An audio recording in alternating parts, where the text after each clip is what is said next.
ময়ূরপঙ্খী business summit অনুষ্ঠিত হলো। এখানে আপনি একটি গুরুত্বপূর্ণ দায়িত্বে ছিলেন। এই যে দায়িত্ব পাশাপাশি অ্যাওয়ার্ড পাচ্ছেন, আজকের যে অনুভূতি যদি একটু বলতেন। আচ্ছা, ধন্যবাদ আপনাকে। আজকে মূলত ছিল ময়ূরপঙ্খীর একটা সামিট, সেটা হচ্ছে উদ্যোক্তাদের জন্য। তো দেশে যেন বেশি বেশি যেন উদ্যোক্তা তৈরি হতে পারে, এই বিষয়টাকে মাথায় রেখে এবং কি কি সমস্যা আসলে উদ্যোক্তারা ফেস করছে, এই সমস্ত বিষয়গুলোকে মাথায় রেখেই ময়ূরপঙ্খী প্রতি বছরের মতো এবারও এই অনুষ্ঠানটা করেছে। তো ময়ূরপঙ্খীকে ধন্যবাদ আমাকে নমিনেটেড করার জন্য এবং অ্যাওয়ার্ড দেওয়ার জন্য।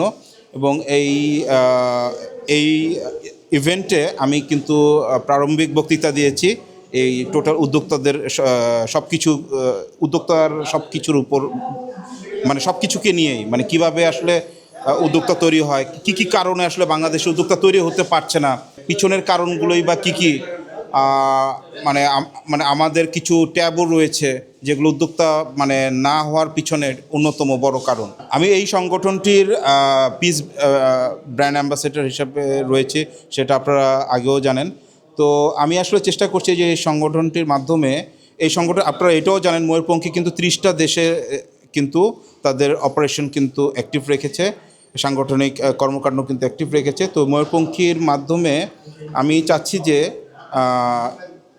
লোকালি তো অবশ্যই, ইন্টারন্যাশনালিও যারা মানে হতদরিদ্র মানুষ রয়েছে বা যারা পিছিয়ে পড়া জনগোষ্ঠী রয়েছে, তাদেরকে কিভাবে ব্যবসার আওতায় নিয়ে আসা যায়, অর্থাৎ ক্ষুদ্র উদ্যোক্তাকে কিভাবে আরও এক্সপ্লোর করা যায়, সেটাই আমাদের এখন মূল লক্ষ্য।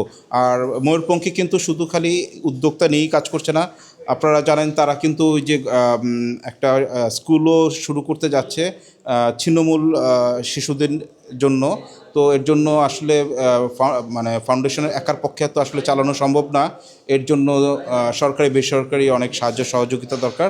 আমি আশা করব যে দেশবাসীরা এগিয়ে আসবে এই মহৎ একটা কাজ। আপনি একজন ব্যাংকার, পাশাপাশি আপনি রাইটার, বিভিন্ন ধরনের অ্যাওয়ার্ড প্রোগ্রাম যেগুলো রয়েছে সেগুলোর সাথে আপনি সম্পৃক্ত রয়েছে, এত কিছু একসাথে কিভাবে সামলান?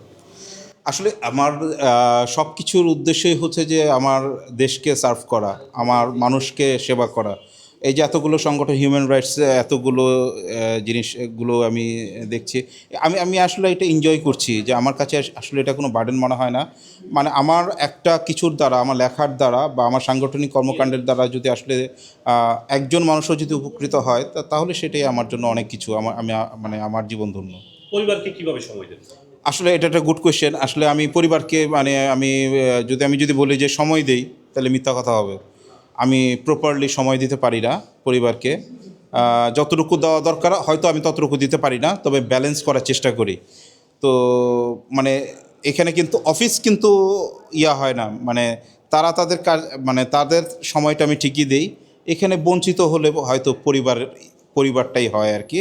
তো আমি আমার পরিবারকে ধন্যবাদ জানাতে চাই, আমার ওয়াইফকেও ধন্যবাদ জানাই যে আমাকে আসলে এরকমভাবে সাপোর্ট করার জন্য। কারণ সে যদি বেঁকে বসতো তাহলে আমার পক্ষে কাজটা করাটা মানে কোয়াইট ডিফিকাল্ট হতো। আমি আমার স্ত্রীকেও ধন্যবাদ জানাই। আর বাবা মার প্রতিও আমার আসলে অনেক কিছু রয়েছে, মানে আমার বাবা মাও মানে আমাকে অনেক সাপোর্ট দিয়ে যাচ্ছে। আমার ওয়াইফের পাশাপাশি আমার বাবা মাও কিন্তু যথেষ্ট সাপোর্ট দিচ্ছে।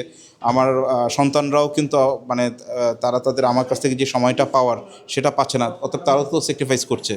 তো আমি আসলে ওয়ার্ক ফর নেশন এটা। আর আমি কিছু মোটিভেশনাল, আমি বেশ কিছু জায়গায় কিন্তু মোটিভেশনাল স্পিচ দিয়ে যাচ্ছি, যে বিভিন্ন কিছুর উপরে কিন্তু আমি কাজ করে যাচ্ছি, যেমন স্কিল ওয়ার্কফোর্স, উদ্যোক্তা, তারপর উদ্যোক্তা কেন তৈরি হচ্ছে না, তারপরে হচ্ছে কর্মপরিবেশের সমস্যা নিয়ে, কেন আসলে মানে আমাদের ওয়ার্ক প্লেসগুলোতে আসলে কি কি জিনিস কাজ করছে, কেন আসলে মানুষ মানে কাজ থেকে বিমুখ হয়ে যাচ্ছে, হ্যাঁ, এবং লিডারদের সাথে টিমের যেই দূরত্ব, এই সমস্ত কিছু নিয়ে কিন্তু আমি বিভিন্ন ফোরামে কিন্তু আমি কথা বলছি, আপনারা নিজেরাও জানেন। তো আমি এগুলো নিয়ে কাজ করে যাচ্ছি, যে সমাজ গঠনে বিনির্মাণে আমি কাজ করে যাচ্ছি।